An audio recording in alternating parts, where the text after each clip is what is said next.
Camping with the Dogman, or Dogman Looked into my RV. Dear Scary Stories NYC, I want to say that my wife and I have gone camping every single summer of our marriage other than the year 2020.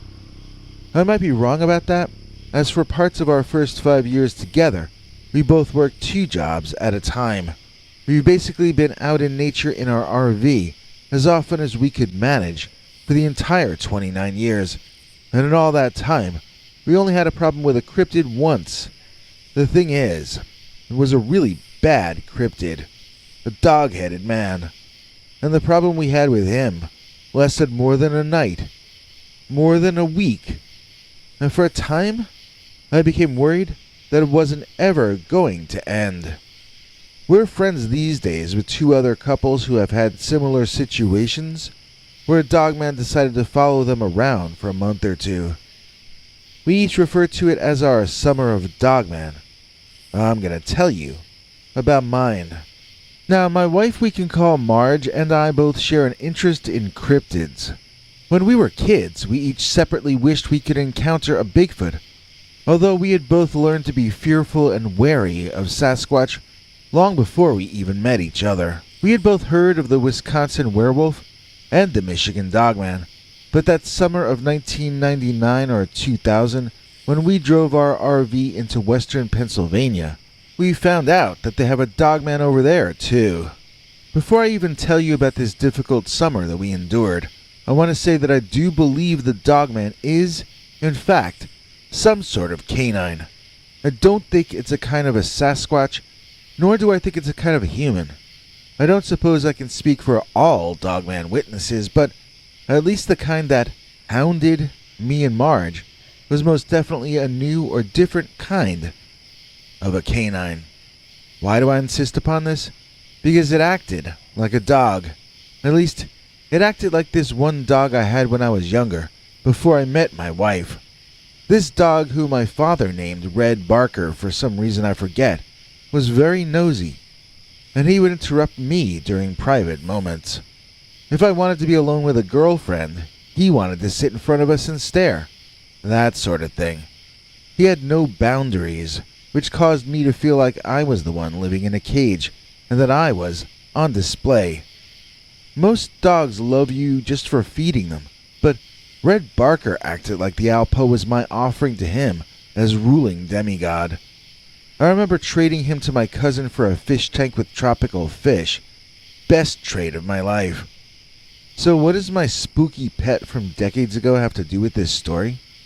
Well, this dogman was every bit as nosy as old Red Barker.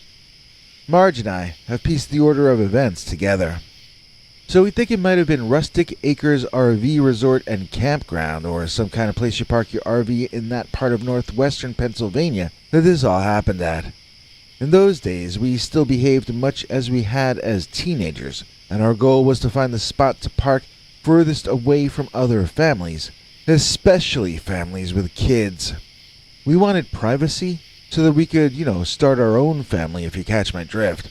Because of what happened to us later that summer, we now look for spots near the management office and near the exit, in case we need to get out of there fast. Those were never concerns of ours before we met the dogman. So we were renting our house in the summer and living out of our old school Winnebago. I called it our Shazam mobile because it looked like a more modern version of the vehicle that Billy and his man friend, Leisure Suit Larry over here, used to drive around in that 1970s superhero TV show. Anyway, that was our first RV, and it served us well, especially that summer. Now, normally we'd find a place to park and we'd only move out when it got too crowded, or when we just had to get back home. That summer we were barely settled into the camp when on the first night we found our most private of moments interrupted by a big hideous-looking dog-like face glaring in the windows at us. I would have thought it was a mask, but the eyes were moving around, and they were exhibiting eye shine. Only animal eyes can do that, as far as I know. At least I'm certain it could not have been a human being. And the thing is, that head wasn't reaching up to look through that pane of glass in our direction. It was somehow leaning down to look in through a window that most canines should not have been able to reach up to. Marge was screaming, and Marge is not very easy to frighten. That kind of keyed me into action, and I grabbed the weapon we travel with to defend ourselves. Running outside, I ran all the way around the RV, but I couldn't see that big dog anywhere I looked. Some guy came out of his RV and started yelling at me to put on some clothes, that there were decent people living there and that sort of thing. But I hadn't even realized I'd forgotten to throw on some shorts before I ran outside. I asked him if he'd seen a very, very tall dog with upright pointed ears and the hugest mouth of fangs that ever there was. And this guy? And he looked at me as though I had 7 or 12 heads. In fairness, at the time I was thinking the dog was 7 or 8 feet tall at the shoulder, as in quadrupedal or four-legged. I hadn't understood at that point that the canine in question was a bipedal one that walked upright on his 2 hind legs. No wonder this guy's eyes got wide, and I could tell he thought I was insane. He spent as much time looking at my weapon as at me, and he started speaking quietly and reassuringly to me. I realized I now had a bigger problem than the tall dog, because this guy was probably going to report me as a deranged, weapon-wielding, naked lunatic to either the camping management or, more likely, the local authorities. When he terminated our conversation, I jumped in the RV and asked Marge to plot out a course to a different place to park our RV, because we had run out our welcome at that location. Now, there are a number of campgrounds just south of the Allegheny National Forest, and by the middle of the next day, we found ourselves situated at one of those. We ate, then passed out until the next day, feeling much better and more relaxed. That night, however, Marge couldn't get to sleep. She insisted there was someone outside, tapping on the top of the RV. I told her that if anything was tapping on top, it was probably a bird or a squirrel, but she insisted she was hearing heavy footfall outside as well. I wanted to go outside and look, but she told me we should play dead, unless it does something worse. By worse, I think she meant that if it showed itself to us, we should probably do something about it. I'm not 100% certain of what. I know she didn't want me running outside naked again, that much was for certain. So, we had a hard time sleeping that night, and Marge insisted we peel out of there in the morning. While not being able to sleep the night before, I did some calculations in my head. If we drove about 150-200 miles away, it would take that dogman probably a day and a half to find us if he walked without sleeping. So the trick to staying ahead of the dogman would be to only stay one night per 200 miles distance. If we drove twice as far away, then we could stay there twice as long.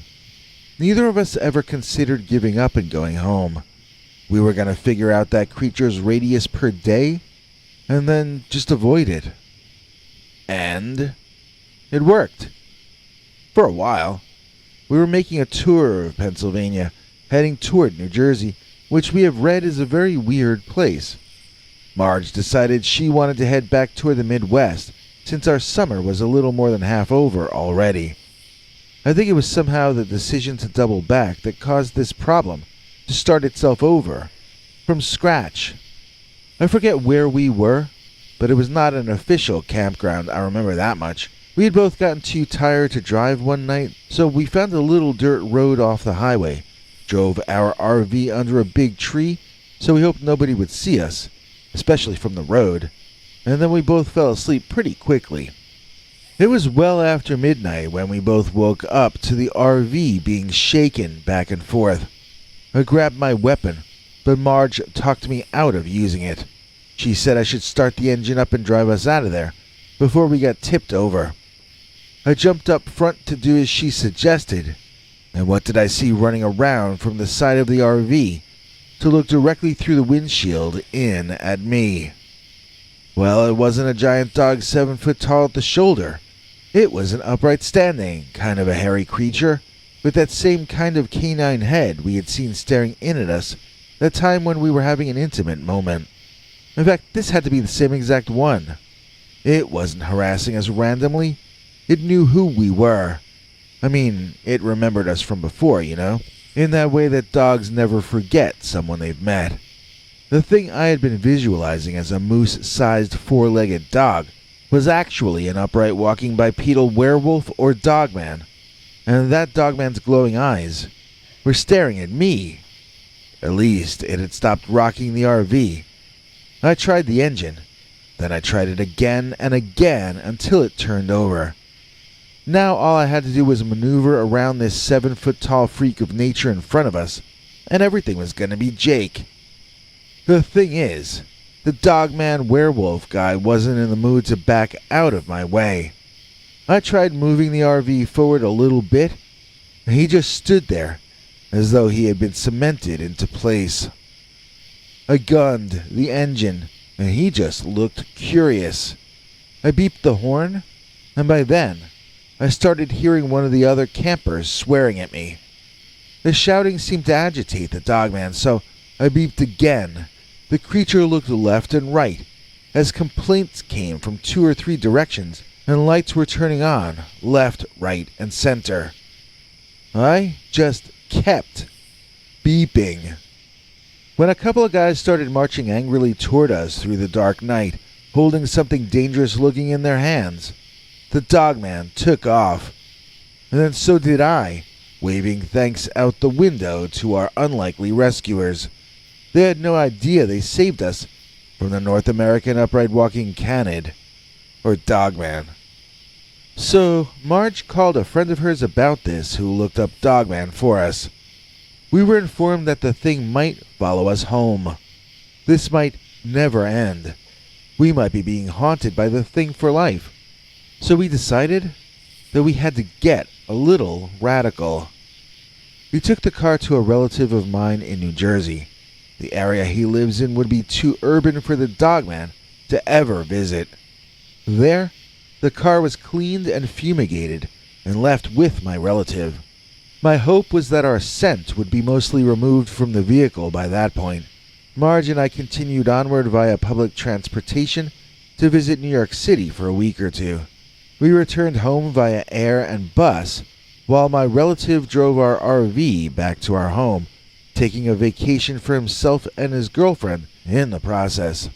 He said he saw no monsters of any kind on the drive there, and that was the last we've seen of the dogman or any other kind of cryptid. So, like I said before, we didn't even miss one summer getting back out there, although we stuck to the Midwest from then on, never heading as far east as Pennsylvania ever again. Marge told me she still has nightmares about that dogman. It seems like at least once or twice every month she still relives the trauma of the night that dogman looked into my RV.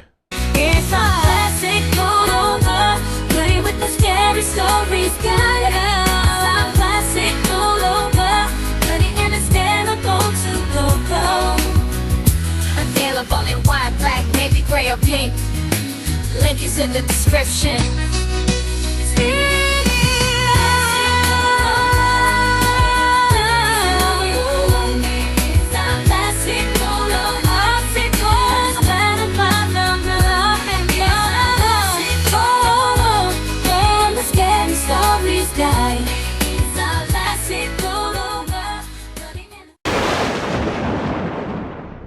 For our story today, we're going to have to head back to a summer many, many years ago, toward the end of the decade that we still refer to as the swingin' 70s.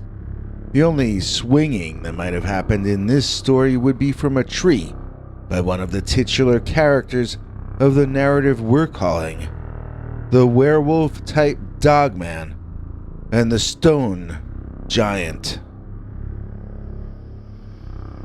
Dear Scary Stories NYC. These days there are all sorts of organizations hunting and searching for all kinds of cryptids and phenomena. When I was a teenager in the 70s, my friends and I formed an early version of one of these kinds of organizations. I mean, really, it was a kids' club. I think we just wanted to camp and make it seem scarier.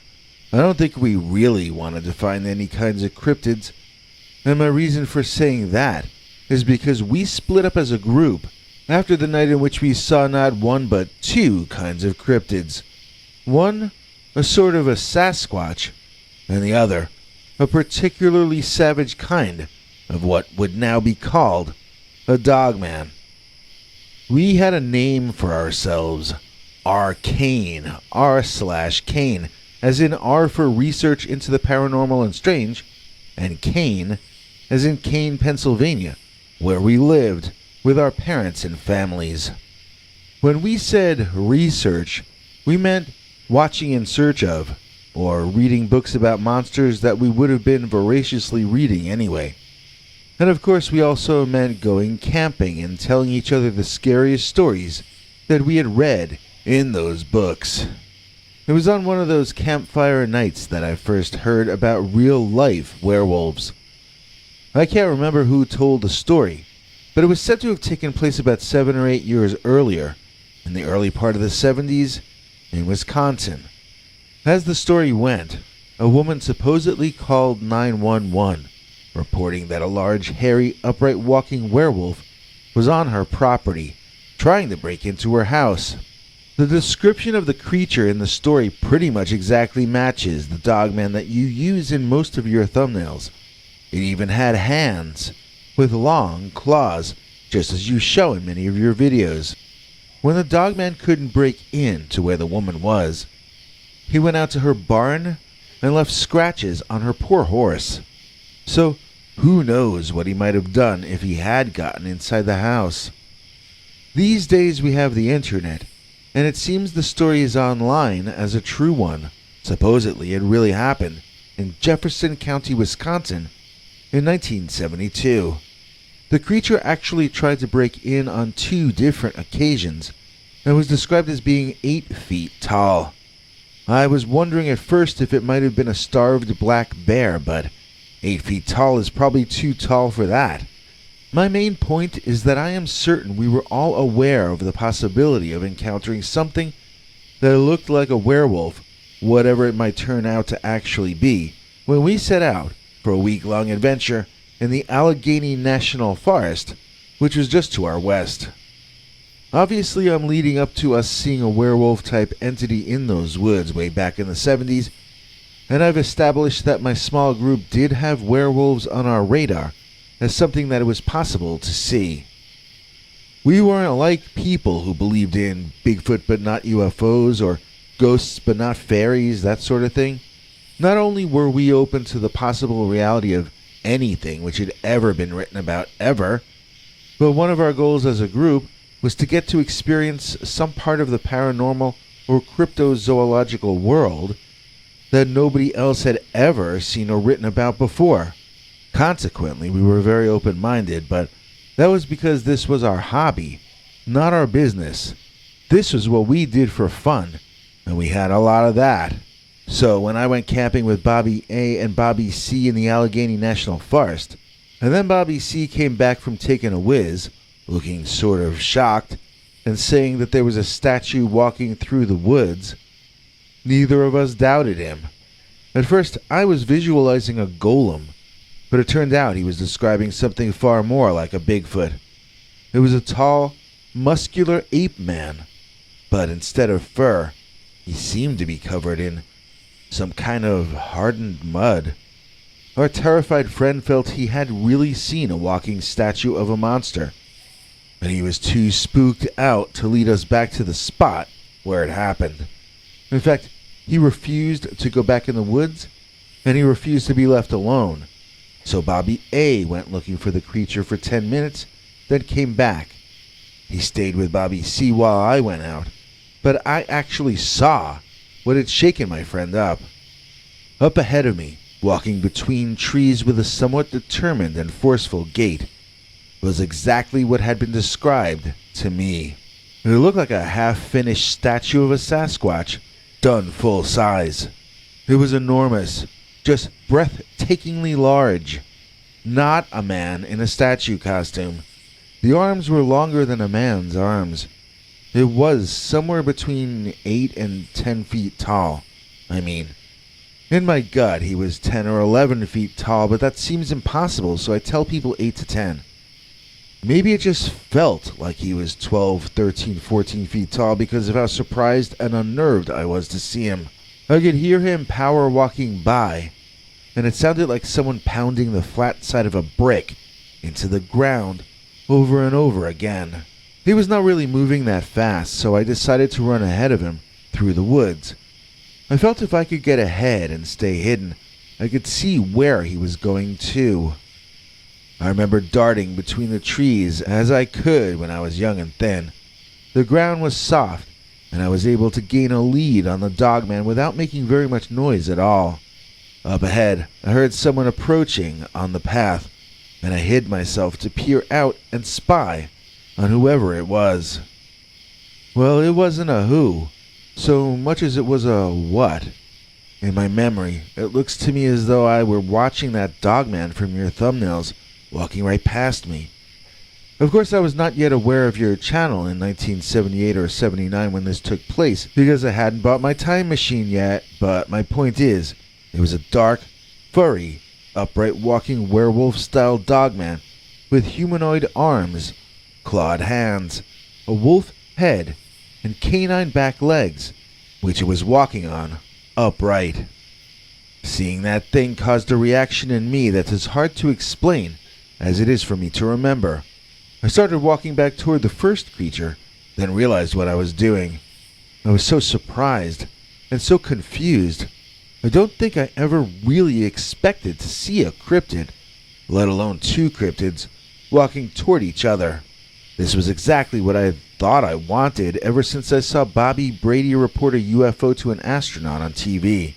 I wanted to see something from that world beyond the veil. Monster, UFO, ghost, to me in the 70s, any of them were as fascinating as any other. So then I got what I wanted times 2, and instead of being on top of my game, ready to carry out a series of protocol items, I was wondering what I should be doing.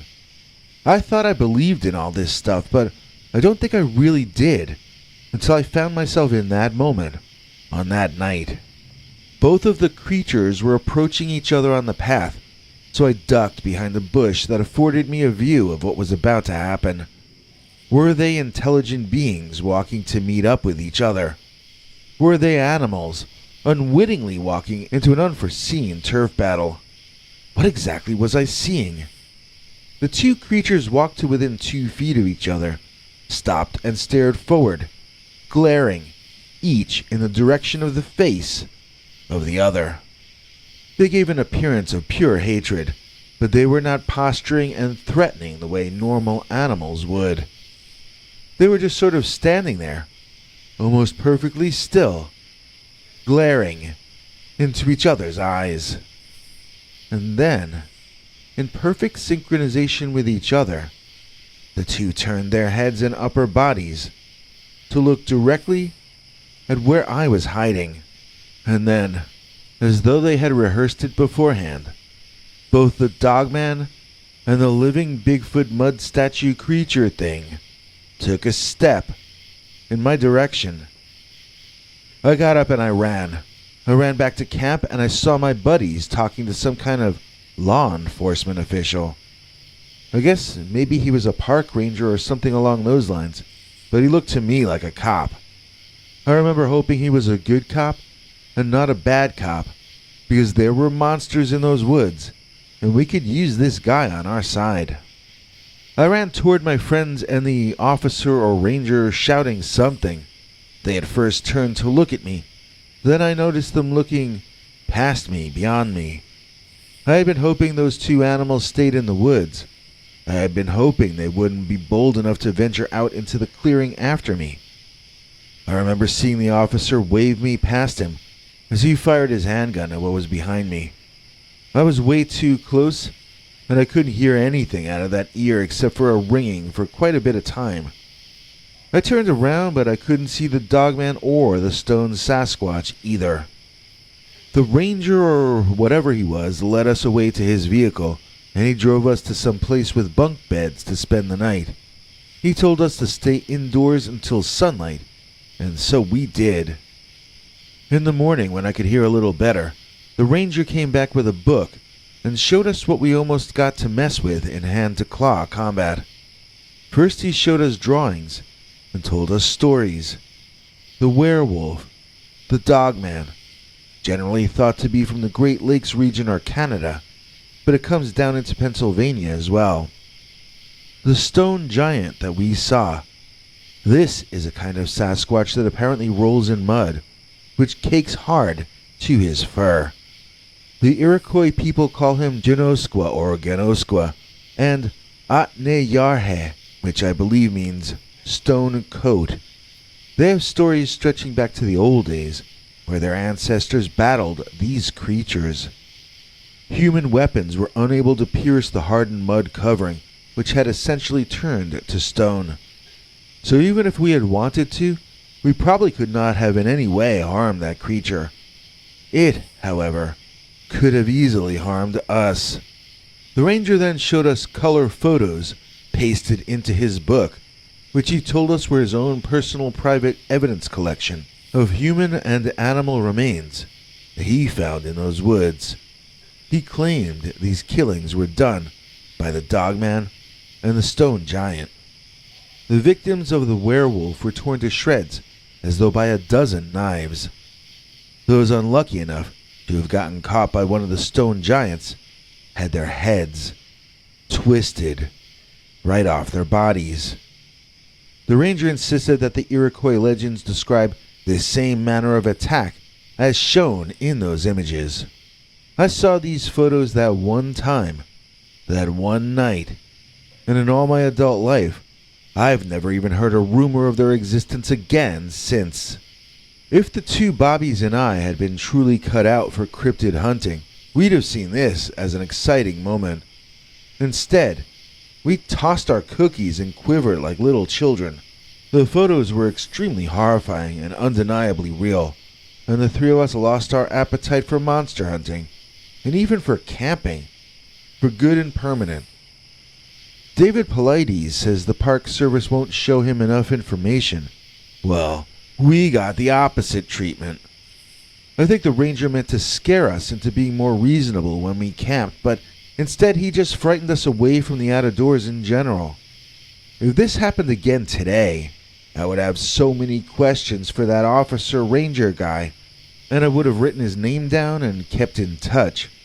I also would have picked his brains longer and harder than we did. For instance, how did he know where to be in that vast national forest, ready to save us from attack by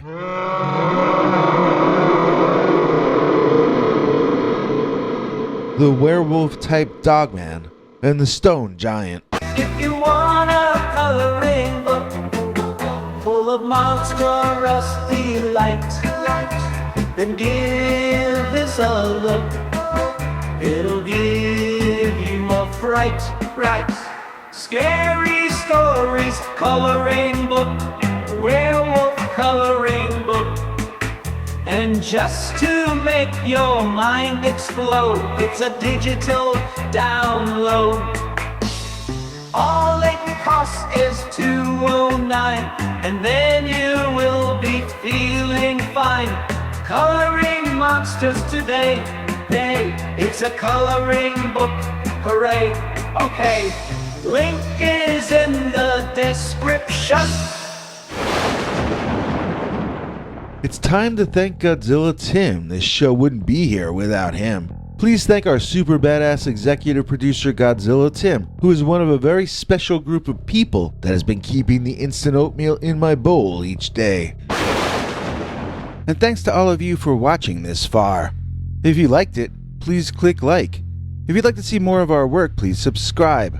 And also click that bell icon if you'd like to be notified when we put out a new episode. To become an executive producer, you can donate to us through the thanks button under each of our videos, or through our paypal.me/PeterBernard209 page. To receive cool perks like secret uncensored Dogman episodes far too wild to ever run on this channel, you can become a YouTube channel member by clicking the join button, or join our PayPal subscribers club at peterbernard.com. Joining either at the $3 a month level or above gets you access to our over 25 hours of secret uncensored Dogman stories available nowhere else. Do you have a scary story about Dogman or some other kind of high strangeness that happened to you? Let us know by emailing us at scarystoriesnyc@gmail.com or by leaving us a voicemail message at 804-LA-SCARY. You may need to call back on that when it cuts off after I think 3 minutes. And if you don't want to do any of that stuff, thank you for simply watching to the end. Good night, and have a scary tomorrow.